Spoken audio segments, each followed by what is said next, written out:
दोस्तों, Rajnish versus Neha honourable supreme court का judgment आने के बाद मैक्सिमम ज़्यादातर सभी मेंटेनेंस केसों में डेट ऑफ एप्लीकेशन से मेंटेनेंस दिया जाता था। जी हाँ, डेट ऑफ ऑर्डर से नहीं दिया जाता था।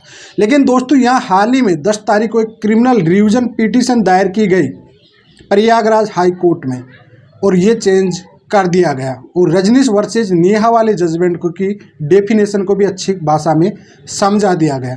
तो वीडियो काफ़ी महत्वपूर्ण होने वाला, सुनने में अजीब सा लग रहा होगा लेकिन यकीन मानिए बहुत महत्वपूर्ण जजमेंट है और काफ़ी लोगों के लिए ये एक कितनी उम्मीद की किरण रहेगी। जो पति लोग काफ़ी डर गए थे कि साहब 2 साल 3 साल में डेट ऑफ एप्लीकेशन बनता है और उसके बाद में फिर मेंटेनेंस देना पड़ता है, तो टोटल उनका एरियर बन जाता था काफ़ी सारा। लेकिन ऐसा नहीं है दोस्तों, डेट ऑफ ऑर्डर से आपको मेंटेनेंस देना पड़ेगा। इसकी जजमेंट की पीडीएफ की जो कॉपी रहेगी उसको मैं लिंक में अटैच कर दूंगा और साथ में आप इसको डाउनलोड करना। 2 ही पेज की एक रिवीजन क्रिमिनल रिवीजन पिटीशन है और ये 2 ही पेज का एक जजमेंट है।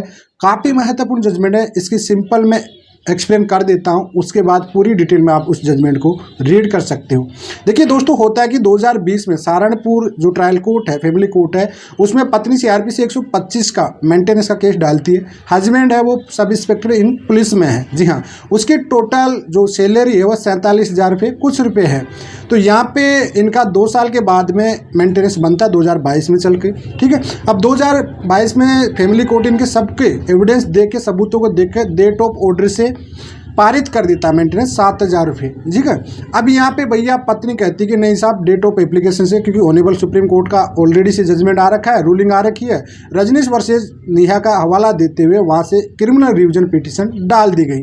अब ये पूछ चुकी है हाई कोर्ट में दोस्तों। अब हाई कोर्ट में यहाँ पे 2 तर्कों के आधार पर डाला उन्होंने कि एक तो पुलिस वाला है भैया, इतना कम मेंटेनेंस से कैसे काम चलेगा, कि सेम इक्वलिटी राइट जो उसमें होता है 125 में कि सेम समानता का अधिकार उसकी तरह, जैसे पति जी रहा है वैसे पत्नी को जीने का। ठीक है, और दूसरा एक इसके आधार पे डाल दिया कि भैया रजनीश वर्सेज नेहा वाले में सुप्रीम कोर्ट ऑलरेडी कह रखा है कि भैया आपको डेट ऑफ एप्लीकेशन से मेंटेनेंस देना पड़ेगा, लेकिन फैमिली कोर्ट ने हमारा फैसला जो दिया है वो भैया डेट ऑफ ऑर्डर से दिया गया है।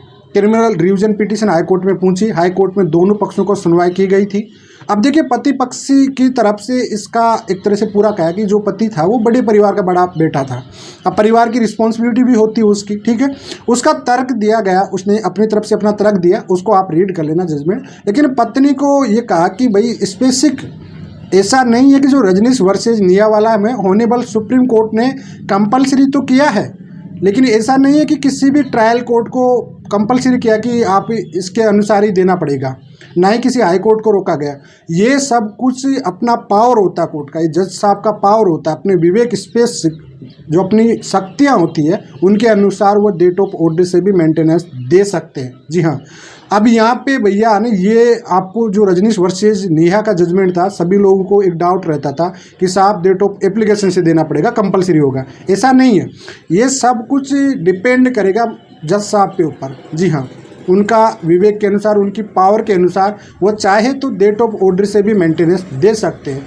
इस पे कुछ समय पहले गुजरात हाई कोर्ट का भी जजमेंट आया था, उन्होंने भी डेट ऑफ ऑर्डर से मेंटेनेंस चालू किया था नेहा वर्सेज जो रजनीश वर्सेज नेहा के जजमेंट के बाद में, और उसके बाद में ये वाला जजमेंट आया था। इसमें तो क्लियरली बता दिया गया, लेकिन वही कोई पाबंदी नहीं है उसमें, क्लियरली कोई निचली अदालत या हाई कोर्ट को उसमें बंदिश नहीं किया गया कि कंपलसरी है रजनीश वर्सेज नेहा वाले जजमेंट के अनुसार। नहीं, ओनली जस्टिस साहब की भी खुद की, जज साहब की खुद के विवेक के अनुसार अगर लगता है कि वाकई डेट ऑफ ऑर्डर से, देखो गुजरात वाले हाई कोर्ट में एक वर्ड बोला गया था कि अगर दोनों पार्टीज शांत रहती, मौन रहती, एक तरह से कोई ऑब्जेक्शन नहीं करती है, तो उसके अनुसार आपको डेट ऑफ ऑर्डर से देना पड़ेगा। ठीक है, लेकिन अगर कोई पार्टी उसकी तरह से ऑब्जेक्शन करती है कि नहीं साहब रजनीश वर्सेज का हवाला देते हैं, तो यहाँ पे चाहे तो जज साहब अपना खुद का विवेक, खुद का पावर यूज करके आपको डेट ऑफ ऑर्डर से मेंटेनेंस दे सकता है। जी हाँ, ये कुल मिलाकर ये एक डिफरेंट समझाया गया था इस पेज में, छोटा सा 2 पेज में है, लेकिन यही एक डिफरेंट था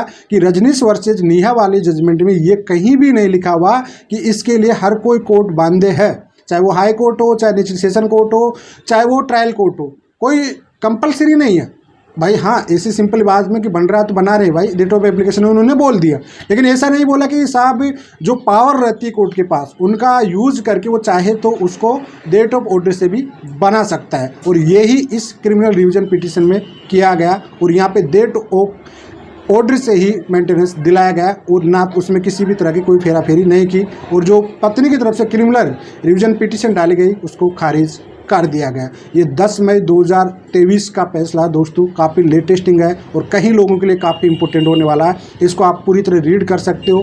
बहुत अच्छा जजमेंट है, बहुत अच्छी रूलिंग है, इसको आप अपने केस पे भी यूज़ कर सकते हो। फिलहाल आज के लिए इतना ही। जय हिंद, वंदे।